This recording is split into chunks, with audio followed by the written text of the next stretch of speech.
for the Chicago Bears as we bring in Dan Graziano. He's not on a carousel. He is joining us. So Ben Johnson, his name is out. I would like to be on a carousel. Too. I'm going to make that my alarm ring.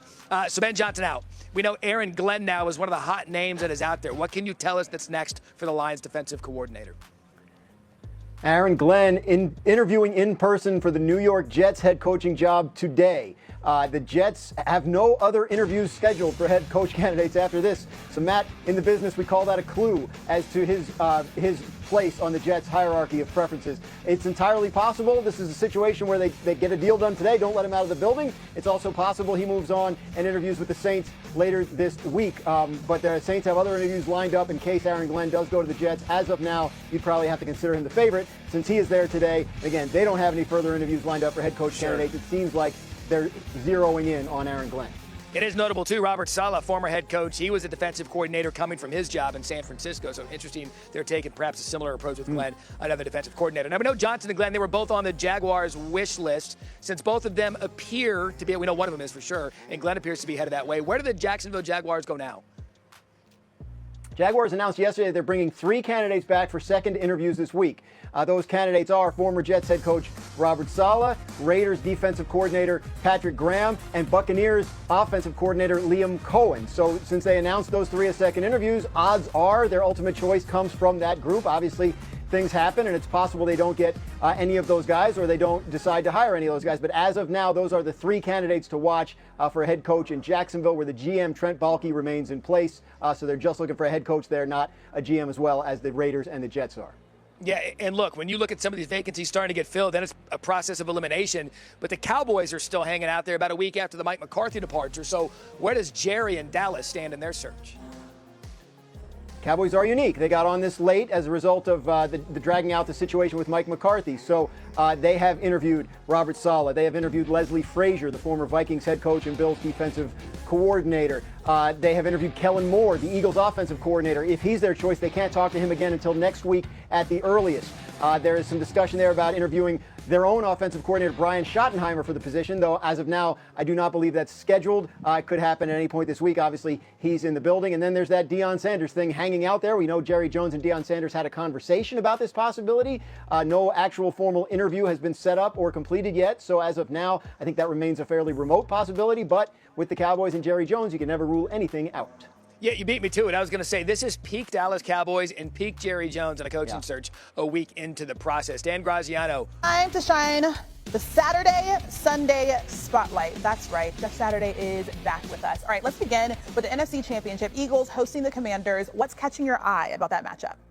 I'm going to go with the Commanders' offensive line here. And listen, when you think about Philly basically closing the game out last week with the defensive line rush, doing a fantastic job, I want to see how the Commanders respond. Their best offensive lineman, Sam Cosmi, got injured, or one of their best offensive linemen got injured. That's going to be a tough thing to overcome. But the matchups inside, Washington does a good job of slide protecting, using few protections and making sure they're solid in them and allowing Jaden Daniels to do his thing. That man right there, Jalen Carter, is a grown man, and he is hard to deal with inside. So that's going to be the matchup. If the Commanders can hold serve there, they'll give themselves a chance. That's just easier said than done. Again, ladies and gentlemen, that's not predictability from him. That is just building the foundation. All right, over in the AFC, Josh Allen and the Bills, they visit Patrick Mahomes and the Chiefs, who are trying to three-peat. What jumps out to you in that matchup? Let's have about a Kansas City's offensive line against this Bills defensive line. The last time they played, Josh Allen got all the credit, and he deserved to, right? The big run at the end of the game. But they held Patrick Mahomes to under 200 yards, and they held him to about 75 rushing yards. They did a great job, this Bills defensive front. And so they can slow you down. They can make it tough. They can get after the passer. But when you think about what has been laborious for the Chiefs on that offensive line, especially the left tackle spot, Patrick Mahomes peeking over there is not what they're looking for in this game. So that Chiefs offensive line needs to come out. They need to establish the run first and then let Mahomes do his thing. But it can't become one-dimensional. Otherwise, the Bills will get after him. Yeah, and we'll see if the Bills are able to finally beat them in the playoffs just Saturday. Thank you so much. Appreciate it. Beach Gardens, Florida, and we have a fun match for you tonight. Atlanta Drive Golf Club, led by Justin Thomas, Patrick Cantlay, Billy Horschel. He'll join me live coming up in just a bit. Taking on New York Golf Club, starring Ricky Fowler. Now, if you watch TGL Tuesday nights, one of the staples of the show, the players get their own entrance, name, smoke, music. I was tired of everyone else having the fun, so I said, you know what? SportsCenter, Matt, TGL Tuesday, get their own open. We are here. We are live. SportsCenter starts now. This is SportsCenter. So much fun here. Christine Williams, on a Tuesday after the national championship. I'm at Barry again in Palm Beach Gardens, Florida. Christine, you and I were literally just together last night in Atlanta watching the confetti fall in Ohio State, but we're already moving on a little bit to talk a little TGL and NFL coming up in today's show. Yes, sir, we are. But first, fresh off of a national championship, we go one-on-one with Ryan Day. The morning after his team wins a national title, how a loss to rival Michigan changed everything for the Buckeyes. The Bears have their new head coach in Ben Johnson, but that means for Caleb Williams and the game plan this offseason for Chicago to compete in a tough NFC North. And how this Bills team can finally beat Patrick Mahomes and the Chiefs in the postseason, and why a trip to the Super Bowl may not rely solely on the performance of Josh Allen. But first, The Ohio State University is the national champion. Here's how the Buckeyes got there. In the Buckeyes' first game of the CFP, Jeremiah Smith made his presence known early, recording the first touchdown of the playoffs for the Buckeyes against Tennessee. That would be the start of a 42-17 rout.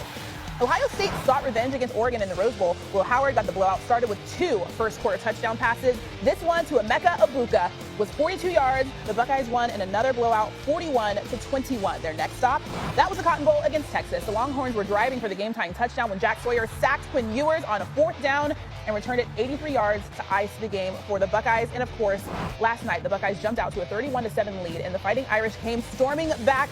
Made it one-score game, but Will Howard threw this 56-yard bomb to his freshman Jeremiah Smith on 3rd and 11 to put the game away. New on SportsCenter, here's Ryan Day. This morning on the Buckeyes' very special season. Nothing great was ever achieved without going through adversity along the way, and that's what makes this team special. And not only that, I think it's easy to say, or not easy to say, I guess, but it can be argued that this was the best run in the history of college football. To go play at home against Tennessee was a very, very good team. Then go to Oregon, the #1 team in the country, and win that game at the Rose Bowl the way we did. And then beat Texas in Texas, which that was a road game. I don't care what anybody says. That was a road game. It was a very difficult game. And then play a really good Notre Dame team like this. I think in the history of college football, I don't think there's been top 5 wins like that. And so all things that we're very proud of. Paul Feinbaum, who used to write for a newspaper, I always wondered the significance of getting the coach the morning after a national championship, after you just talked to him literally 8 hours before. What happened in his sleep that was going to change between now and then? That's for another program, neither here nor there. But, Paul, what is of significance is the national championship for Ohio State. What is that for Ryan Day this morning? It is complete and full vindication, and that is significant when you go back 6 weeks, Matt, and all the stories that were circulating, all the pundits, including me, who were wondering if he had a job if that Tennessee game went sideways. And I know what Ohio State officials have said, that he would have been okay, but I'm not so sure because the fan base was literally ready to mutiny. What he did is really unparalleled and unprecedented, and really because of that Michigan loss, one of the worst losses of his career, if not the worst, he may have found the recipe for this national championship run, Matt. Yeah, and I think all of them said the team, the players, the coach, they hit rock bottom after Michigan. They had to come together and galvanize as a team, and all that led to his 4 consecutive double-digit wins in a national championship for Ohio State and Ryan Day. On the other side of this, Notre Dame, in the lead-up to that game, we talked about how Marcus Freeman had the Irish back among the nation's elite. I don't care what happened last night, Paul. I want you to know where the Irish are in your mind today. They were a couple of plays away from being the face of college football, but they still are in many ways. And Marcus Freeman has literally charmed the entire nation. His charisma, his easygoing nature, and really what stood out to me last night wasn't the mistakes. It was the fact that he was able to bring this team back. After the Judkins long run at the beginning of the third quarter, I think a lot of people were saying, you know what, I'm going to turn the TV off. It's 31-7, but they came back, Matt. They had a shot, not a great shot, but the fact that they had a shot is credit to Marcus Freeman and his staff. I think it's one of the trademarks of Notre Dame this year. Every time they were counted out, especially after week 2 against NIU, they go and lose. They were in playoff form the rest of the way. They won 13 consecutive games after that. The winning streak snapped last night to Ohio State. If you're buying stock in a program right now, you'd have to think Notre Dame is one of them. So, longest season in college football history. 21 weeks ago, we were playing week 0, Georgia Tech and Florida State. How would you sum up this season that concluded in the 12-team college football playoff? It was a smashing success. Longest ever. At times, there was a lot of fatigue. But Matt, the regular season, we thought, might be devalued instead. And I'm quoting you, by the way, on the Matt Berry podcast. You said it's the greatest regular season we've ever had. And I agree with you. In the postseason, it was a bumpy start. The first weekend was not great. But since then, the games have been magnificent, compelling. And I think college football can stand tall now that the season has finally ended. Yeah, for those that thought maybe an expanded playoff would dilute the importance of the regular season, I think it only enhanced it going into November, and certainly conference championship weekend and everything surrounding that, and the greatest college football we've ever seen. Paul, quickly, bonus, best conference today in college football is? You had to ask here at the headquarters of the SEC Network. It is the Big Ten. That's the one up north that we don't like to talk about. But 3 of the top 5 in the final AP poll, back-to-back national championships, Matt. You'd be less than honest. In fact, you would be dishonest. Hey there, Cowboys fan. Welcome to the Cowboys News TV, your go-to spot for all things Dallas Cowboys.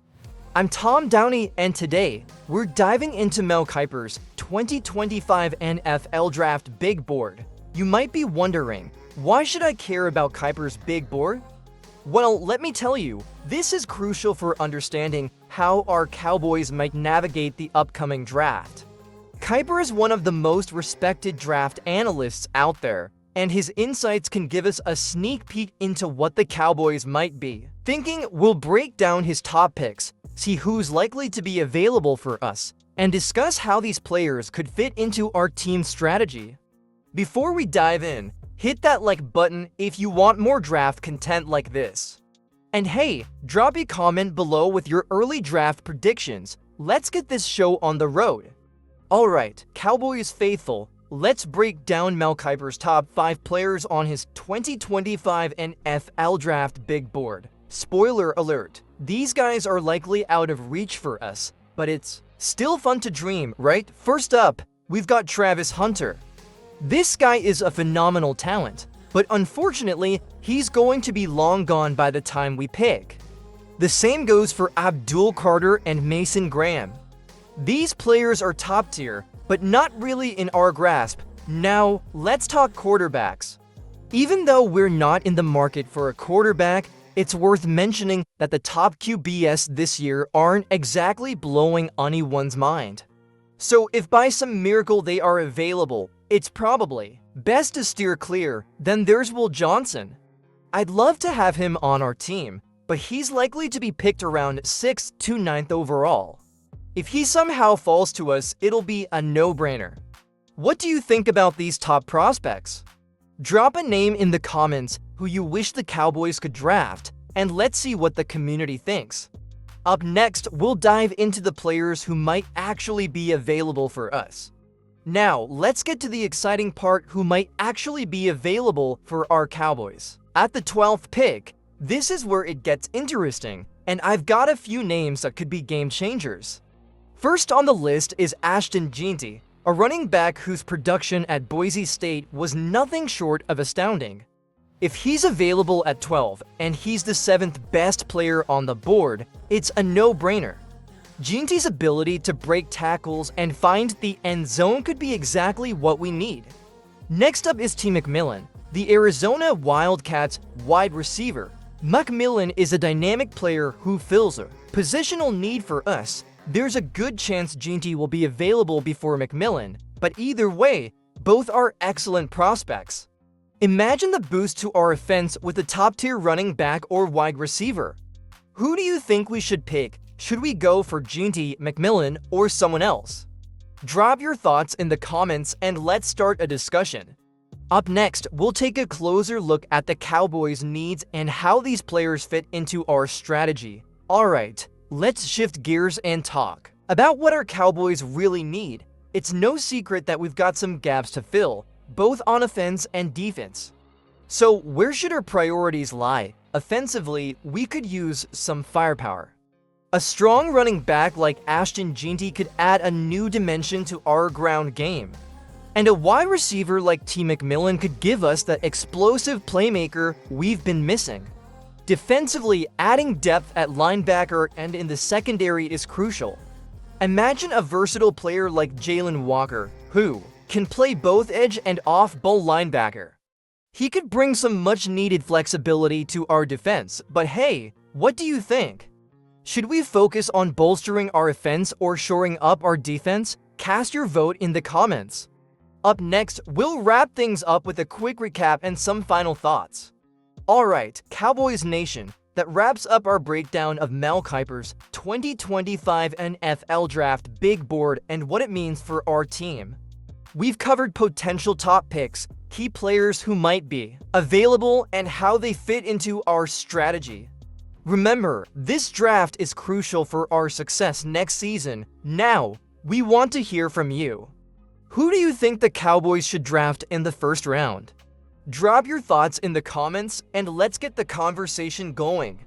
Don't forget to like this video and subscribe for more Cowboys content. Stay tuned and go Cowboys!